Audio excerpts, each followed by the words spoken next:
Today's lecture will focus on success. Why do we need to focus on this subject? Why do we need to study or examine this concept? Because you see, projects come on many forms, and the results, the outcome of project could be widespread. The results will affect different people, different stakeholders, and different times. And the impact of that effect could be small, could be huge. So it is difficult to come to a conclusion. Is this a successful project or is this a failure project? That's why we need to zoom on this subject and try to understand how can we say that this particular project was good or that particular project was bad. What are the criteria and the means that we can use to achieve that objective? So let me start with a small test with you. So here we have, as you can see, 3 projects. The first project is the so-called Alto personal computer. You know, before IBM and before all these products came to market, the very first personal computer where you had a graphic interface with the user was this Alto personal computer. And it was developed at Xerox. As you know, Xerox doesn't really produce personal computing, but Xerox produce copy machines. And that project was really completed in the middle of the 70s. They had, I think it was 72 or 73. And it was very advanced product development. It was really a breakthrough. The configuration or the standard developed by this project is still used today to how to ensure this graphical interface. And the best resources were used and results attained with less cost than planned. It was a magnificent project by all means, okay? The second project is the Sydney Opera House. It's very famous structure. It was a complex building project. The costs increased from $7 million to $100 million. The execution time went from 3 years to 10 years, I think. 10 years. Sorry, not 3 years. 10 years after completion. And all the time in that project, they had some serious communication problems. It was difficult. The project manager has to be changed several times. And the last project is the first commercial airliner. This is before, you know, this big company came into operations. This Havilland Comet. It was the very first jet engine plane. Before, you know, they had these rotors with these small fans that are running on each side. And, of course, with this type of engine, they couldn't travel across the Atlantic for commercial use. So they developed this plane in England, Havilland Comet, first jet engine plane. Again, completed within the time and cost, excellent media coverage, many orders before starting full-scale production. Based on this information, how many of you would regard the first project as a successful project? How many of you think that this project is a successful project, the Sydney Opera House? And how many of you would assume the project C is a successful project? To come to an agreement on success or failure, it seems to everybody that this is a complicated task. Why it is a complicated task? Because of this thing. What criteria?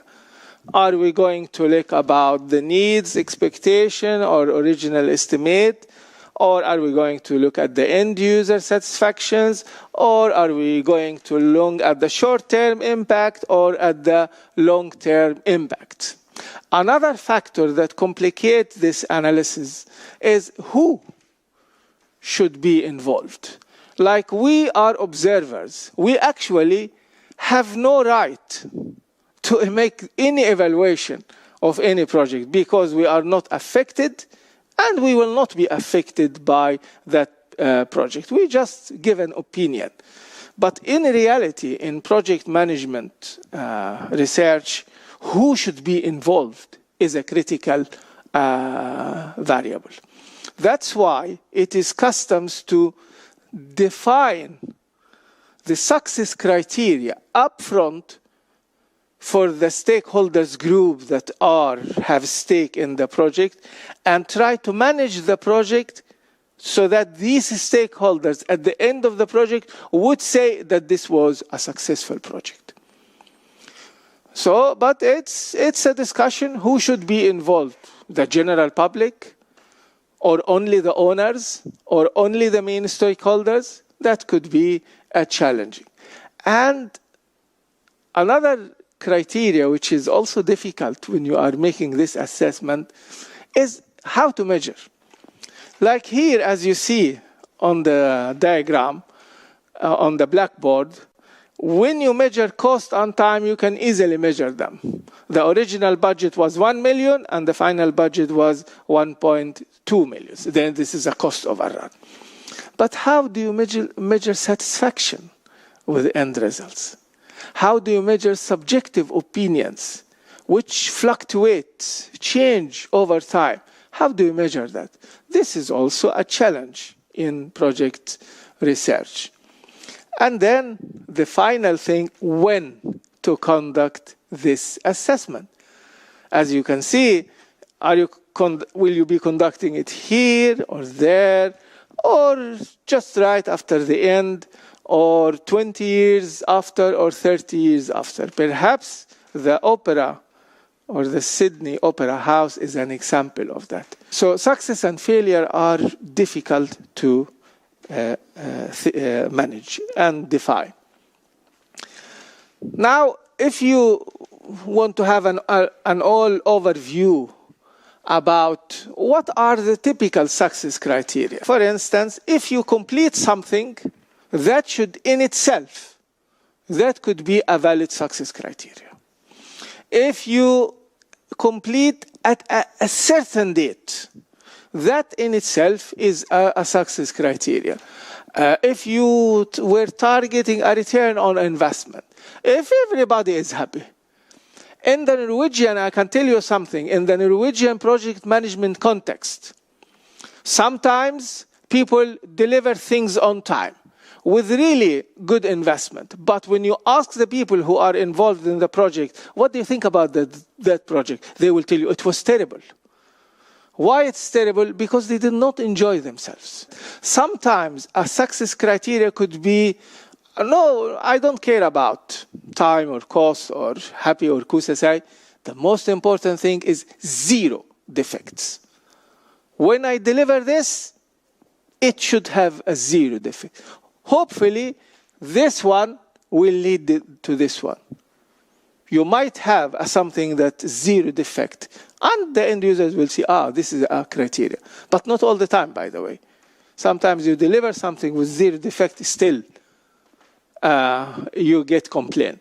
Quality, cost, value creation. And this is a funny word, value creation. Sometimes the most important success criteria is to create value.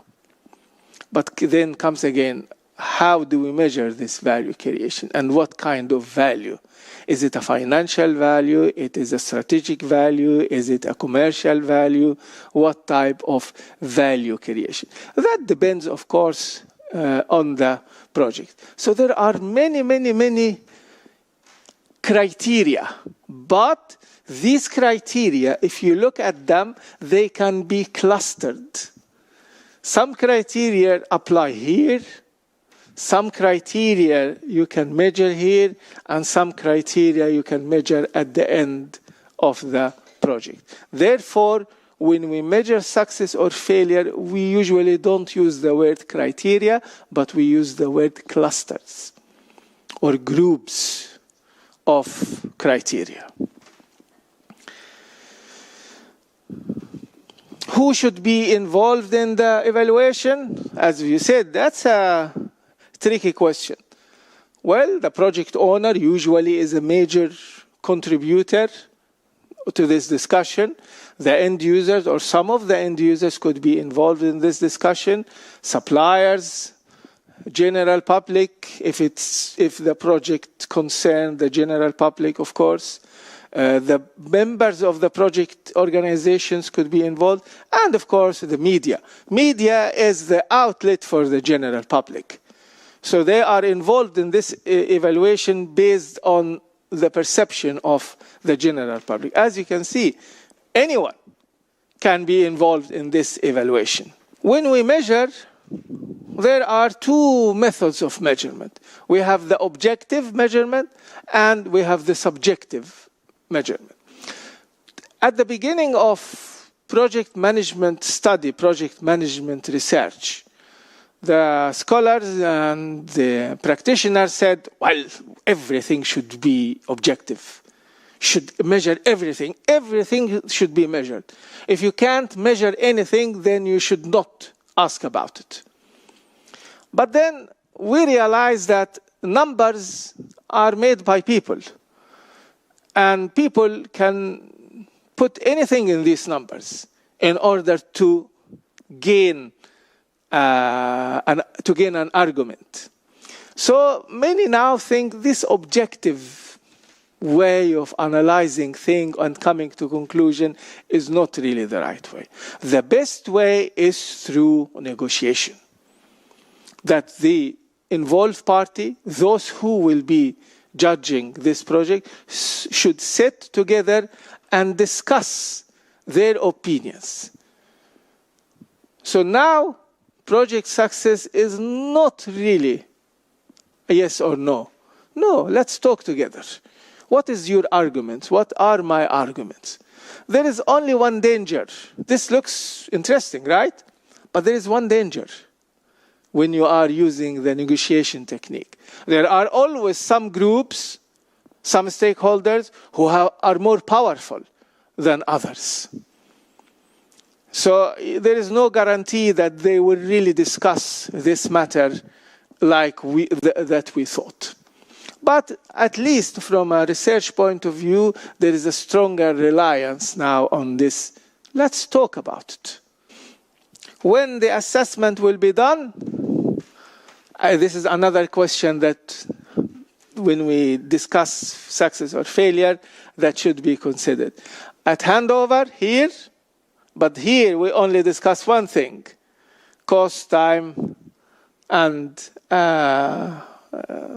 specifications. After 1 year, then we are discussing only short-term impact. After 3 years, this is only medium-term impact. Maybe every year, then this perhaps, providing that the project will survive and providing that there will be an organization that will take care of the results. So these are legitimate questions that there is no right or wrong answer for them. That's why now recently I have read some reports on some organizations that say now they don't really define success criteria at all. They don't. Because they think this definition of success criteria is that is very time consuming. It is subject to interpretation. There are strong party, weak party. They are difficult to measure. Say, we will not define them upfront. We don't really need to answer this question, is it a success or failure? We will deliver our project and then we will take it from there. That's also a way to do it. We can think of 3 categories of success clusters. The first category is that project management success. Here, this is at the end, we can evaluate relevant criteria, which, like things that is important, like the time, like the cost, like ability to fulfill health and environment and safety. That's a typical and valid success criteria. This is the the project management success. And then we have something, the process success. This is like how happy are we with project execution. Before, we ignored this one. But later we discovered that, well, actually, while you are running the project, it affects other areas, other businesses, other departments.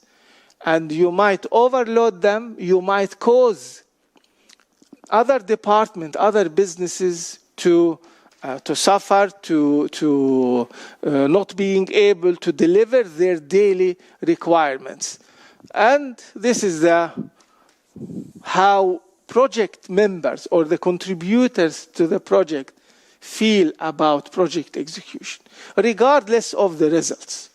Are we happy with it or aren't we happy with it? This is another contribution here or another dimension. And finally, there is the project success. This one measures the project ability to deliver its objectives, regardless of what was here. That doesn't really matter. I want to make money. I want to achieve strategic goals. I want to create certain type of value. I want to have certain impact on business. And this category of success criteria, we call it project management success. So if you want to judge any project, you can judge these three parameters or these three groups independently. A process failure might not cause project management failure, might not cause project failure. If this one is perfect, this doesn't mean that this is perfect or that this will provide us result. There is no any interrelationship. There has been some efforts to find correlation, causality between them, but there is no decisive outcome or decisive result from this effort. Three separate dimensions that you can use to judge your project.